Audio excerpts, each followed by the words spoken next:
Hey guys, welcome back to the channel. So this is part 2 of trying to tackle this monster white oak log.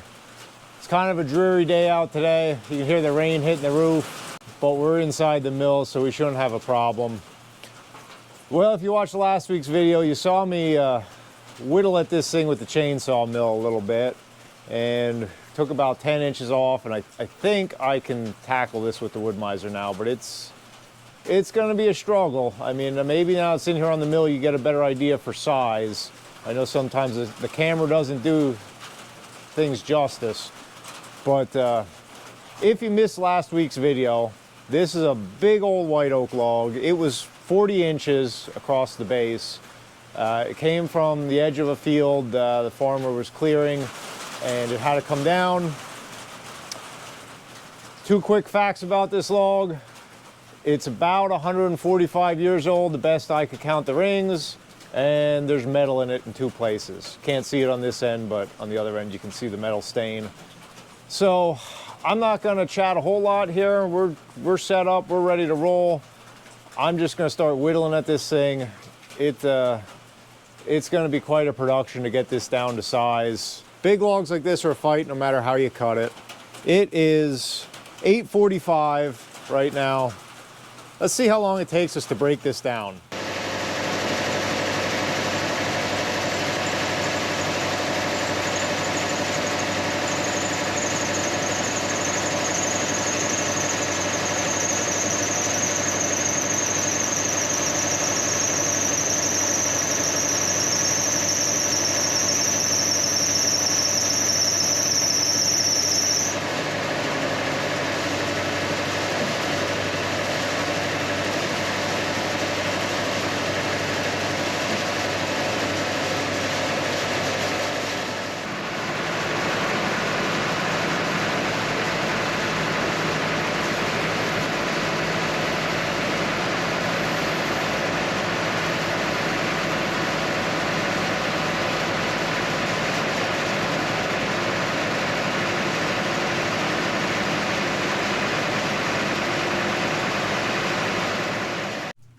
Well, we're off to a wonderful start.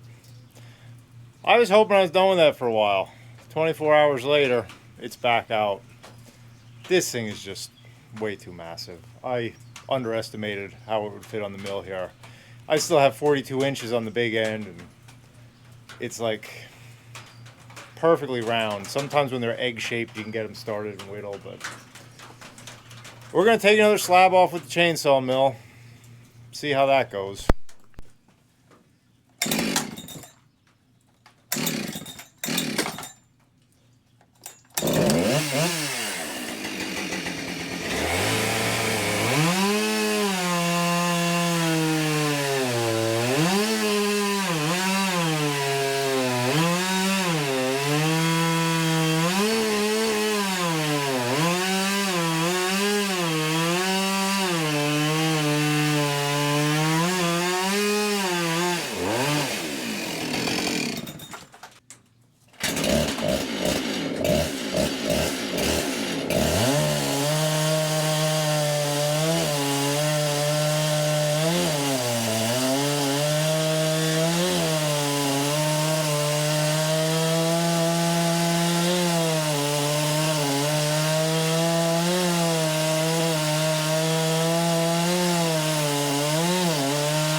Well, that's done.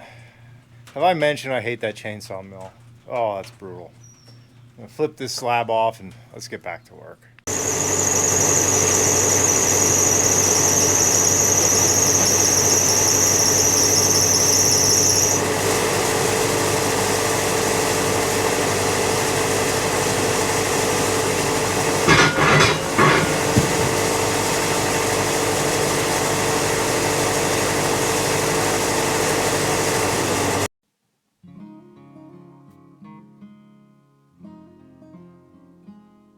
Alright, so the name of the game when you're starting out on these big logs is just to get them down to a size you can work with any which way you can. So here I started by looking, well, maybe I could shave that corner off, but I decided against it. Figured I'd turn it over and see what the other side looked like.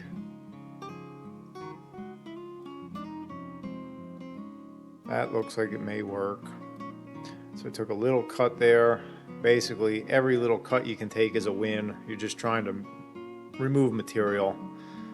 Little chainsaw whittling, a lot of that took place. Just to make that outside guide wheel clear. And we're just trying to get her down. I need to get about 26 inches to fit between my guide wheels completely. So that's what I'm working towards here.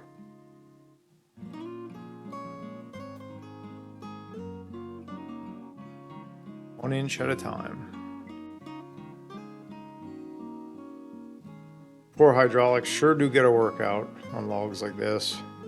Although at least now I can kind of turn it on its own. I do have to use the loader here a little bit. It's a little bit out of whack, and it was just easier just to take a fork and give it a little push. Get it squared up again. Speaking of square, you can see that log is in no way near square. That face it's facing towards the loader was still the chainsaw cut face. I'm not even worried about that at this point. I'm just trying to get it knocked down a little bit, take some 1-inch boards off where I can. Those will all go back to the edger. They'll get squared up on the edger. I'm just trying to whittle it down any which way.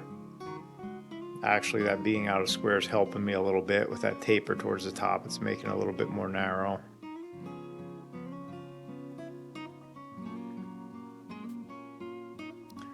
So that was everything I could get there. I'll just turn it again, find our next face we can take a little bit off of.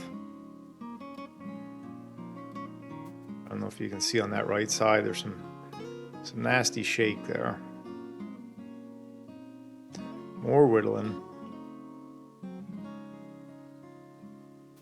Yes, I have my chaps on. Oh, and as a side note, my muffler is not falling off. I have that purposely turned down because on these big logs I don't have enough clearance to the ceiling. The muffler would hit the rafters, so I have to turn that down.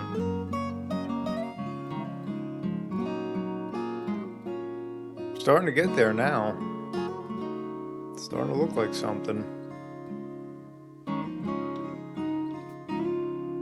I mean, keep in mind that's still over 24-inch square block of wood there. It's bigger than 95% of the logs that this mill sees.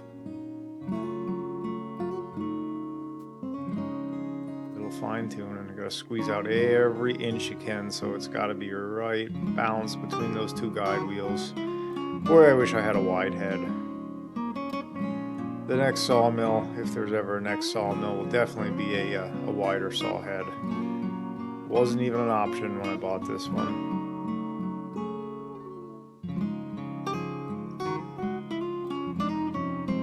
But that extra couple inches makes all the difference.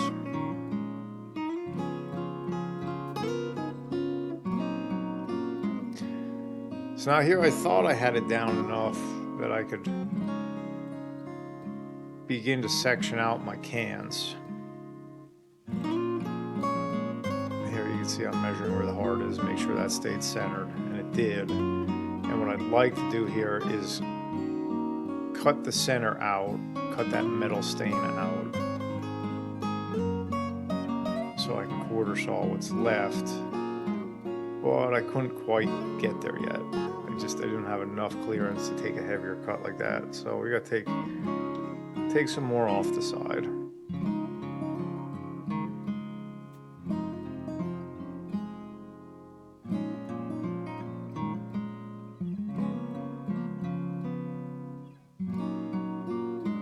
Really is a shame about that metal in here because I would have sawed this a little differently, and we had the potential to get 11, 12-inch wide quarter saw boards, which would have been amazing.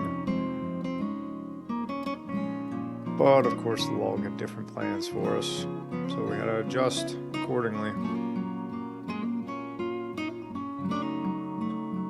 So now I'm ready to make my breakdown cuts. I'll turn it back to my live self so you can find out what happens next.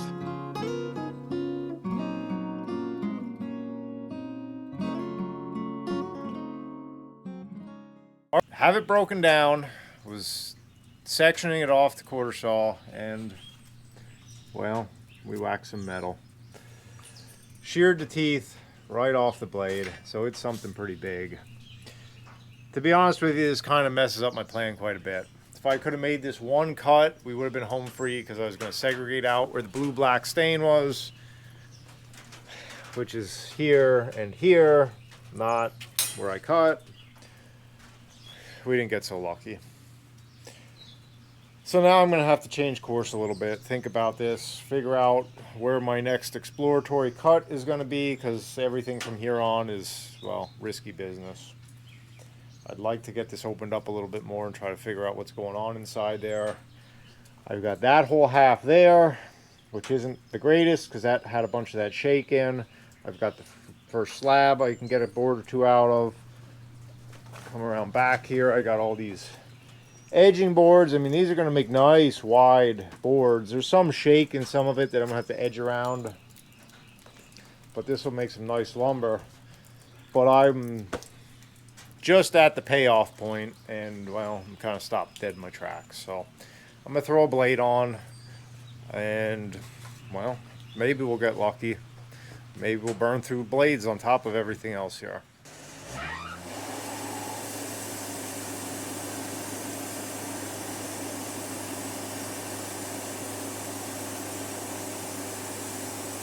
What do you guys think? Are we going to make it through without hitting anything? Cross your fingers. This is always a nerve-wracking moment when you're running that saw. Just waiting to hear that blade zing and the sparks fly.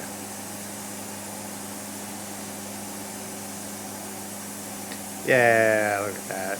No problem. Never doubted it for a second.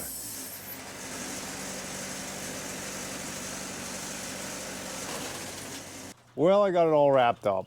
I didn't film breaking down all those separate parts because, well, I realized this can't be a 4-hour video, and well, that stuff's pretty basic, just sawing through the parts. The breaking down was, I guess, maybe the more interesting point of the video. But let's have a little drum roll, see how we made out. Let's start with the worst first.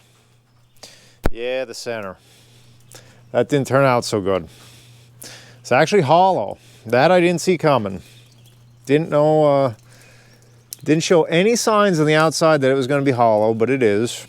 Full of metal. I hit a bullet and a nail for sure. I never did find out what ruined that one blade. I cut around it. So that's not worth fooling with anymore. That piece there has metal on the one side and shake on the other.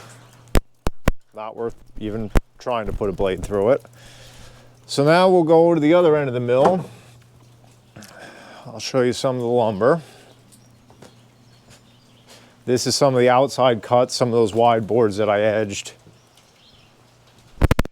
And sitting out here in the rain so you can see the grain real good. Real wide boards, but I'm not too impressed with this. It has that shake running through it. So I don't know if you can tell there on camera, the growth rings are starting to separate. I'm afraid till this goes through the kiln, that may also be firewood. My experience with that has not been so great. So that's a pretty big loss. Now to the one bright spot. And I should probably grab some water quick so you can see this better. All right, I got a bucket of water here. So keep in mind what I'm about to show you is the result of basically 8 hours of work, about 4 hours today and about the same yesterday when you figure that last video and everything I got involved in fiddling around with that goofy chainsaw mill. So after 8 hours, this is what I got.